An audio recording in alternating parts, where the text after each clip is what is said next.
Friends, ఇది ఒక psycho అమ్మాయి స్టోరీ.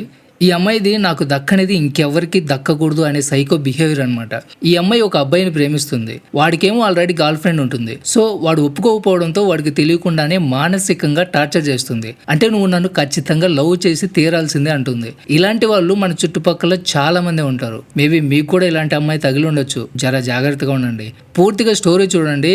ఈ అమ్మాయి ఎలాంటిదో మీకే అర్థమైపోతుంది. నిక్ అనే 28 ఏళ్ల వ్యక్తిని చూపించడంతో మూవీ స్టార్ట్ అవుతుంది. ఇతను పని కోసం వాషింగ్టన్కి షిఫ్ట్ అయిపోతాడు. వేరే ఊరు వచ్చాడు కాబట్టి ఉండటానికి ఒక ప్లేస్ కావాలి. సో ఒక గెస్ట్ హౌస్ చూడడానికి వెళ్తాడు. ఈమె పేరు రోజీ. ఆమె నిక్కి గెస్ట్ హౌస్ చూపిస్తుంది. అతనికి ఆ గెస్ట్ హౌస్ బాగా నచ్చడం వల్ల అక్కడే ఉండాలని నిర్ణయించుకుంటాడు. పాపం అది చంద్రముఖి హౌస్ అని వాడికి తెలియదు. తర్వాత రోజు కూతురు ఆండ్రీ అని చూపిస్తారు. ఈ అమ్మాయి వయసు 14 ఏళ్ళు, ఉడుకు రక్తం.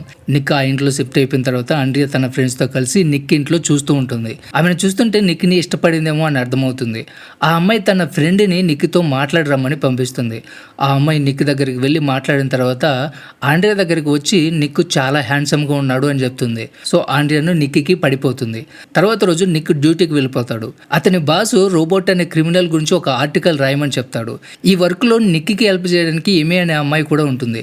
నిజానికి ఆమె నిక్ గర్ల్ ఫ్రెండ్. నెక్స్ట్ సీన్లో నిక్ తన కార్ క్లీన్ చేస్తూ ఉంటే ఆండ్రియన్ అక్కడికి వస్తుంది. ఇద్దరు మాట్లాడుకుంటారు. సో అప్పుడే వాళ్ళు మంచి ఫ్రెండ్స్ అయిపోతారు. తర్వాత రాత్రి నిక్ వర్క్ చేసుకుంటూ ఉంటాడు. అక్కడికి ఆండ్రియన్ వచ్చి నిక్తో ఫ్లర్ట్ చేస్తూ ఉంటుంది. నిక్ ఆ అమ్మాయితో తన ఆర్టికల్ గురించి చెప్తూ ఉంటాడు. ఇక్కడ రోబోట్ పెద్ద క్రిమినల్ కాబట్టి ఆండ్రియాకి కూడా ఆ క్రిమినల్ గురించి బాగా తెలుసు. అలా ఇద్దరు అతని గురించి మాట్లాడుకుంటూ ఉంటారు. తర్వాత ఆండ్రియన్ ఇంటికి వెళ్ళిపోతుంది. తర్వాత రోజు నిక్ స్నానం చేస్తూ ఉంటాడు. అప్పుడు ఆండ్రియన్ నిక్ ఇంటికి వస్తుంది. అక్కడ ఆమెకి నిక్ చిన్నప్పటి ఫోటో కనిపిస్తుంది. ఆండ్రియన్ ఈ ఫోటో నేను తీసుకోవచ్చా అని అడుగుతుంది. కానీ నిక్ కుదరదు అని చెప్తాడు.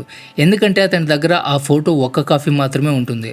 తర్వాత ఆ అమ్మాయి వాళ్ళ ఇంట్లో జరుగుతున్న పార్టీకి నిక్ని ఇన్వైట్ చేసి వెళ్ళిపోతుంది. తర్వాత నిక్ తన ఆర్టికల్ తీసుకొని తన బాస్ దగ్గరికి వెళ్ళిపోతాడు. అయితే తన బాస్కి ఇచ్చే ముందు దాన్ని ఒకసారి చెక్ చేసుకుంటాడు. అందులో చాలా చేంజెస్ కనపడుతూ ఉంటాయి. అయితే అవి నిక్ చేంజ్ చేయలేదు. అయితే ఇక్కడ ఆ ఆర్టికల్ చూసి తన బాసు చాలా హ్యాపీగా ఫీల్ అయిపోయి ఆ ఆర్టికల్ చాలా బాగుందని పొగుడుతూ ఉంటాడు. ఇది ఎవరు చేంజ్ చేశాడని నిక్ ఆశ్చర్యపోతూ ఉంటాడు. తర్వాత రాత్రి నిక్ పార్టీకి వెళ్ళిపోతాడు. అక్కడ ఆండ్రియన్ పియానో ప్లే చేస్తూ ఉంటుంది. కొంచెం సేపు తర్వాత ఆండ్రియన్ నిక్ని కలిసి ఆ ఆర్టికల్ని చేంజ్ చేసింది నేనే అని చెప్తుంది. అది విని నిక్ చాలా కోపడతాడు. ఆండ్రియన్ నేను నీకు హెల్ప్ చేయడానికి ఇలా చేశాను అంటుంది. తర్వాత ఆ అమ్మాయి నిక్ని ఒక లైట్ హౌస్కి తీసుకుని వెళ్తుంది. ఆ ప్లేస్ అంటే నిక్కి చాలా ఇష్టం. అక్కడ వాళ్ళిద్దరూ చాలాసేపు మాట్లాడుకుంటారు. మాట్లాడుతూ ఆండ్రియన్ నిక్ని కిస్ చేస్తుంది. ఫస్ట్ నిక్ ఏమన్నాడు. తర్వాత నిక్ రియలైజ్ అయిపోయి ఇది తప్పు అనిపించి ఆ అమ్మాయిని వాళ్ళ ఇంట్లో డ్రాప్ చేస్తాడు. తర్వాత రోజు నిక్ ఏమే ఇద్దరు కలిసి మాట్లాడుకుంటూ ఉంటారు. అప్పుడు అక్కడికి ఆండ్రియన్ వస్తుంది. వాళ్ళిద్దరూ అలా కలిసి ఉండడం ఆ అమ్మాయికి నచ్చదు. నిక్ ఆండ్రియాని ఎమ్మికి పరిచయం చేస్తాడు. తర్వాత ఒక రోజు నిక్ తన ఆఫీస్ స్టాఫ్తో పార్టీ చేసుకుంటూ ఉంటాడు. అక్కడ ఆండ్రియన్ ఎమ్మిని మీట్ అవుతుంది. ఎమ్మి ఆ అమ్మాయితో మాట్లాడుతున్నప్పుడు తను నిక్ని చాలా ఇష్టపడుతుందని ఆమెకి అర్థమైపోతుంది. తర్వాత పార్టీ అయిపోయిన తర్వాత ఎమ్మి నిక్తో ఆ విషయం చెప్తుంది.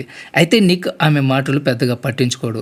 తర్వాత నిక్ పనిచేస్తున్నప్పుడు అక్కడ తన చిన్ననాటి ఫోటో ఒకటి కనిపించదు. నిక్ ఆ ఫోటో కోసం ఇల్లంతా వెతుకుతాడు. కానీ ఎక్కడా కూడా కనిపించదు. అప్పుడు అతనికి తన ఫోటో ఆండ్రియన్ తీసుకుందని అనుమానం కలుగుతుంది. ఎందుకంటే ఇంతకు ముందు ఒకసారి ఆమె ఆ ఫోటో కావాలని అడిగి ఉంటుంది. నిక్ వెతుక్కుంటూ ఆండ్రియన్ రూమ్లోకి వెళ్ళిపోతాడు. అయితే అక్కడ కూడా ఆ ఫోటో కనిపించదు. ఈలోగా బాత్రూమ్ నుంచి ఆండ్రియన్ బయటకు వస్తుంది. ఆమె రావడం చూసి నిక్ కబోర్డ్లో దాక్కుంటాడు. రూమ్లోకి రాగానే ఆండ్రియన్కి కబోర్డ్లో నిక్ దాక్కున్నాడని అర్థమైపోతుంది. అందువల్ల ఆమె ఉద్దేశపూర్వకంగానే అతని ముందే డ్రెస్ మార్చుకుంటుంది. కొంచెం సేపు తర్వాత ఆమె రూమ్లో లేనప్పుడు నిక్ బయటకు వెళ్ళిపోతాడు. అయితే డోర్ తీసుకుని బయటకు వెళ్తూ ఉండగా ఆండ్రియన్ ఫాదర్ ఎదురుపడి ఇక్కడ ఏం చేస్తున్నావురా అని అడుగుతాడు. అప్పుడు నిక్కి ఏం చెప్పాలో అర్థం కాక ఆండ్రియన్ దగ్గర ఒక పుస్తకం తీసుకున్నాను, అది తిరిగి ఇవ్వడానికి ఇక్కడికి వచ్చానని అబద్ధం చెప్తాడు. తర్వాత ఆమె ఫాదర్ నిక్ని పైకి తీసుకెళ్లి తన చిన్ననాటి బొమ్మలు చూపిస్తూ ఉంటాడు. అదే టైంకి ఆండ్రియన్ అక్కడికి వస్తుంది. ఆమె ఫాదర్ నువ్వు నిక్కి ఏదైనా పుస్తకం ఇచ్చావా అని అడుగుతాడు. నిక్ పరిస్థితిని అర్థం చేసుకున్న ఆ అమ్మాయి నిక్ వైపు నిలబడి తన ఫాదర్తో అవును ఇచ్చానని ఏదో ఒక పుస్తకం పేరు చెప్తుంది. నిక్ అది చూసి ఆండ్రియన్ తనని ఎంతగానో ప్రేమిస్తుందని అర్థం చేసుకుంటాడు.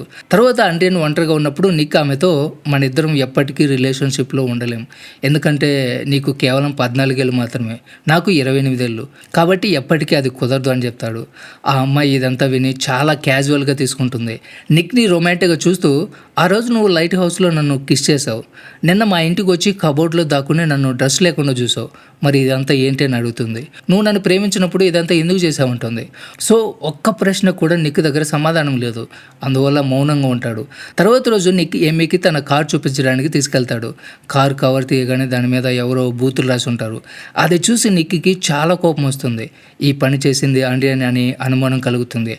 కాబట్టి వెళ్ళి ఆమె ఫాదర్కి కంప్లైంట్ చేస్తాడు. అయితే ఆమె ఫాదర్ అడిగినప్పుడు ఆ అమ్మాయి ఆ పని నేను చేయలేదని చెప్తుంది. నిజానికి అది ఆ అమ్మాయి చేసిందని చెప్పడానికి అతని దగ్గర ఎటువంటి సాక్ష్యం లేదు. కాబట్టి ఏమీ మాట్లాడకుండా మౌనంగా వెళ్ళిపోతాడు. తన కారుపై రాసిన లెటర్స్ని కవర్ చేసే ప్రయత్నం చేస్తాడు. అప్పుడే నిక్ దగ్గరికి ఆండ్రియన్ ఫ్రెండ్ సైన్ వస్తుంది. ఆ అమ్మాయి ఆండ్రియన్ గురించి ఏదో చెప్పాలనుకుంటుంది. అందుకోసం నిక్ని ఒక సీక్రెట్ ప్లేస్కి రమ్మని చెప్పి వెళ్ళిపోతుంది. వాళ్ళిద్దరూ మాట్లాడుకోవడం ఆండ్రియన్ చూసేస్తుంది. తర్వాత ఆండ్రియన్ సైన్ ఇద్దరు కలిసి హార్స్ రైడింగ్ వెళ్తూ ఉంటారు. అప్పుడు అవకాశం చూసి ఆండ్రియన్ సైన్ గుర్రానికి ఉన్న బెల్ట్ లూజ్ చేస్తుంది. ఆ కారణంగా ఆ అమ్మాయి కింద పడిపోతుంది. మరోవైపు నిక్ ఆ అమ్మాయి కోసం ఆమె చెప్పిన లొకేషన్లో ఎదురు చూస్తూ ఉంటాడు. ఎంతసేపు చూసినా అమ్మాయి రాకపోవడం వల్ల నిక్ అక్కడి నుంచి వెళ్ళిపోవాలనుకుంటాడు. ఈలోగా ఆండ్రియన్ అతనికి ఎదురు పడుతుంది. నిక్తో సైన్ హార్స్ రైడింగ్లో కింద పడడం వల్ల ఆమె కాలు విరిగింది అని చెప్తుంది. అలా కొన్ని రోజుల తర్వాత నిక్ తన ఆఫీస్లో క్రిమినల్ రోబోట్కి సంబంధించిన ఇంటర్వ్యూని సబ్మిట్ చేస్తాడు. అయితే అందులో ఫైల్స్ ఉండవు. ఎవరో ఆ ఇంటర్వ్యూని డిలీట్ చేసి ఉంటారు. నిక్ తన కంప్యూటర్ని చెక్ చేసి ఆ ఫైల్ బ్యాకప్ చేసేందుకు ట్రై చేస్తాడు. అయితే అది సాధ్యం కాదు. ఎందుకంటే దాన్ని ఫార్మేట్ చేసి ఉంటారు. దీన్ని బట్టి నిక్కి ఈ పని చేసింది ఆ చంద్రముఖి అని అర్థమైపోతుంది. అంటే ఆండ్రియన్ అని అర్థమైపోతుంది. ఆ చంద్రముఖి చేష్టలు భరించలేక ఆ ఇల్లు ఖాళీ చేయాలని నిర్ణయించుకుంటాడు. తరువాత నిక్కి ఆ ఇంట్లో ఒక సీక్రెట్ రూమ్ కనిపిస్తుంది. అందులో చాలా క్యాండిల్స్ వెలిగించి ఉంటాయి. అక్కడ నిక్ ఫోటో ఒకటి ఉంటుంది. అది చూసి నిక్ ఆ రూమ్ని పూర్తిగా మేకులు కొట్టేస్తాడు. అలాగే ఆండ్రియన్ రాకుండా తన ఇంటి లాక్స్ కూడా మార్చేస్తాడు. తర్వాత మళ్ళీ కష్టపడి ఇంటర్వ్యూని రెడీ చేస్తాడు. అదే టైంలో ఆండ్రియన్ నిక్ ఫోన్కి చాలా మెసేజ్లు ఫోన్స్ చేస్తూ ఉంటుంది. కానీ నిక్ ఇగ్నోర్ చేసి పని చేసుకుంటూ ఉంటాడు. ఇటువైపు ఈ చంద్రముఖి కోపంతో రగిలిపోతూ ఉంటుంది. మరోవైపు నిక్ పని పూర్తయిన తర్వాత కొత్త ఇల్లు వెతుక్కుంటూ ఇంటికి వచ్చి తన సామాన్లు ప్యాక్ చేసుకుంటూ ఉంటాడు. ఈలోగా ఎమ్మి అక్కడికి వస్తుంది. సో ఇద్దరు ఆ రాత్రి టపాటప్ చేసి ఎంజాయ్ చేసుకుంటారు. వాళ్ళిద్దరూ బెడ్ మీద పడుకుని ఉన్నప్పుడు ఆండ్రియన్ అక్కడికి వచ్చి వాళ్ళని చూస్తూ ఉంటుంది. ఆ అమ్మాయికి వాళ్ళని అలా చూసి చాలా కోపం వస్తుంది. తర్వాత రోజు ఎమ్మి తన కారు దగ్గర ఆండ్రియన్ని చూసి ఆ అమ్మాయికి సర్ది చెప్పే ప్రయత్నం చేస్తుంది. నువ్వు నిక్ని ప్రేమించడం లేదు, అతని వైపు అట్రాక్ట్ అవుతున్నావు. నువ్వు పెద్ద అయిపోయిన తర్వాత నీకు మంచి బాయ్ ఫ్రెండ్ దొరుకుతాడు అని చెప్పి వెళ్ళిపోతుంది. ఆండ్రియన్ కూడా ఎమ్మి వెనకాల వెళ్తుంది. ఎమ్మి లోపల ఒక ఫోటో కడుగుతూ ఉంటుంది. అప్పుడు ఆ అమ్మాయి రూమ్లోకి తేనెటీగలు వదిలేసి డోర్ లాక్ చేసి వెళ్ళిపోతుంది.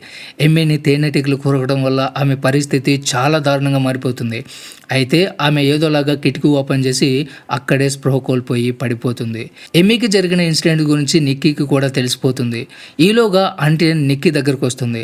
ఆమె తన హార్స్ రైడింగ్కి నిక్కీని రమ్మని ఇన్వైట్ చేస్తుంది. నిక్ ఆమె పార్టిసిపేట్ చేస్తున్న రేస్ దగ్గరికి వెళ్ళడు. నిక్ ఆ సమయంలో తన ఆఫీస్ స్టాఫ్తో కలిసి ఒక ఈవెంట్కి అటెండ్ అయి ఉంటాడు. నిక్ రానందువల్ల ఆ అమ్మాయి చాలా కోప్పడుతుంది. అదే కోపంతో నిక్ ఈవెంట్ జరుగుతున్న ప్లేస్కి వెళ్ళి అతని చెంప మీద కొడుతుంది. అక్కడున్న అందరూ కూడా వాళ్ళని చూస్తూ ఉంటారు. అప్పుడు నిక్ ఆ అమ్మాయిని ఒక పక్కకి తీసుకెళ్లి వార్నింగ్ ఇచ్చి ఇంటికి వెళ్ళమని చెప్తాడు. ఆ తర్వాత నిక్ తను కొత్తగా రెంట్కి చూసుకున్న హౌస్ ఓనర్ దగ్గరికి వెళ్ళి మాట్లాడతాడు. అయితే ఆ ఓనర్ ఇప్పుడు అతనికి ఇల్లు ఇవ్వడానికి సిద్ధంగా లేడు. ఎందుకంటే ఆ అమ్మాయి ఈ ఓనర్తో నిక్ ఒక డ్రగ్ డీలర్ అని అబద్ధం చెప్పి ఉంటుంది. తర్వాత నిక్ ఇంటికి వెళ్తాడు. అతను ఇంటికి వెళ్ళేసరికి అక్కడ చాలా మంది పోలీసులు ఉంటారు. నిక్ అక్కడికి వెళ్ళగానే వాళ్ళు అతన్ని అరెస్ట్ చేస్తారు. ఆండ్రియన్ ఏడుస్తూ కనిపిస్తుంది. కూతురు పరిస్థితి చూసి ఆమె ఫాదర్ నిక్ మీద చేయి చేసుకుంటాడు. ఇదంతా ఆండ్రియన్ వేసిన ప్లాన్ అనమాట. ఆ అమ్మాయి నిక్ మీద చైల్డ్ సెక్షువల్ అసోల్ట్ కేసు పెట్టుంటుంది. పోలీసులు నిక్ని స్టేషన్కి తీసుకెళ్తారు. నిక్ వాళ్ళతో తను ఆ తప్పు చేయలేదు అని చెప్పే ప్రయత్నం చేస్తాడు. అయితే పోలీసులు ఆ అమ్మాయి శరీరం మీద నీ స్పర్మ్ దొరికిందని చెప్తారు. నిజానికి నిన్న రాత్రి ఎమ్మితో నిక్ టపాటప్ చేస్తున్నప్పుడు ఆ ప్రొటెక్షన్ డస్ట్బిన్లో దొరుకుంటుంది. దాన్ని తీసుకుని ఆండ్రియన్ ఇదంతా ప్లాన్ చేసి ఉంటుంది. నిక్ ఇప్పుడు పూర్తిగా ఇరుక్కుపోయాడని అర్థమైపోతుంది. అయితే అతని బాస్ అతనికి బెయిల్ ఇచ్చి విడిపిస్తాడు. ఎందుకంటే నిక్ మీద అతనికి నమ్మకం ఉంటుంది. అతను ఇలాంటి పని చేయడని తన బాస్కి బాగా తెలుసు. తర్వాత నిక్ ఇంటికి వెళ్ళిన తర్వాత తన సామాన్లు ప్యాక్ చేసుకుంటూ ఉంటాడు. అప్పుడు సైన్ అక్కడికి వస్తుంది. ఆ అమ్మాయి నిక్తో నాకు ఆండ్రియన్ మైండ్ సరిగ్గా లేదనిపిస్తుంది.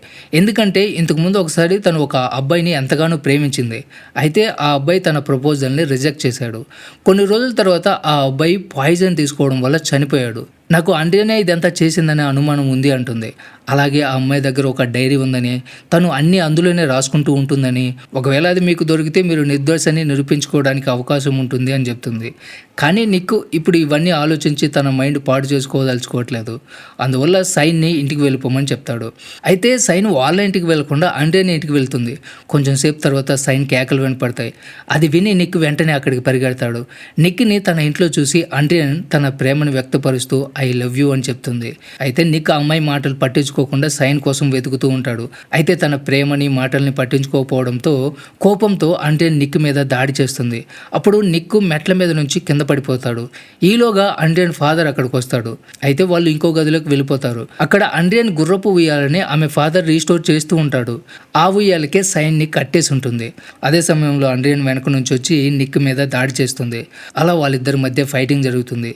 ఈలోగా అక్కడికి వచ్చిన ఆమె ఫాదర్ ఇద్దరు గొడవ పడడం చూసి నిక్ గొంతు పట్టుకుని నొక్కుతూ ఉంటాడు. అయితే తను ప్రేమించిన వ్యక్తిని తన ఫాదర్ గొంతు పట్టుకోవడం నచ్చక ఆండ్రియాన్ తన ఫాదర్ మీదే దాడి చేస్తుంది. సో అతను స్పృహ కోల్పోతాడు. తర్వాత నిక్ ఆ అమ్మాయి మీద దాడి చేస్తాడు. ఆమె కూడా స్పృహ కోల్పోతుంది. వెంటనే నిక్ సైన్ని విడిపించి అక్కడి నుంచి తీసుకెళ్ళిపోతాడు. నెక్స్ట్ సీన్లో ఆండ్రియాన్ ఒక మెంటల్ హాస్పిటల్లో ఉంటుంది. ఆమె ఒక అపాలజీ లెటర్ రాస్తూ ఉంటుంది. ఇంకోవైపు నిక్ ఎమ్మితో ఉంటాడు. నిక్కి చాలా లెటర్స్ వస్తూ ఉంటాయి. అవన్నీ కూడా ఆ చంద్రముఖి రాసిన లెటర్సే. మూవీ ఎండింగ్లో ఈ చంద్రముఖి చేతిలో ఒక ఫోటో ఉంటుంది. ఆ ఫోటోలో ఆమెకి ట్రీట్మెంట్ చేస్తున్న డాక్టర్ ఉంటాడు. అతనితో పాటు అతని భార్య కూడా ఉంటుంది. ఈ అమ్మాయి ఆ డాక్టర్ని అదోలా చూస్తూ ఉంటుంది. ఎందుకంటే ఇప్పుడు ఆ చంద్రముఖి తనకి ట్రీట్మెంట్ చేస్తున్న డాక్టర్ నచ్చి అతన్ని ఇష్టపడుతుంది అనమాట. అంటే ఇప్పుడు ఆ సైకో డాక్టర్ ప్రేమలో పడుతుంది. ఇప్పుడు నెక్స్ట్ టార్గెట్ ఆ డాక్టర్ అనమాట. ఈ సీన్తోనే మూవీ ఎండ్ అయిపోతుంది. సో ఇది ఫ్రెండ్స్ ఇవాళ video. Don't forget subscribe. Thanks for watching.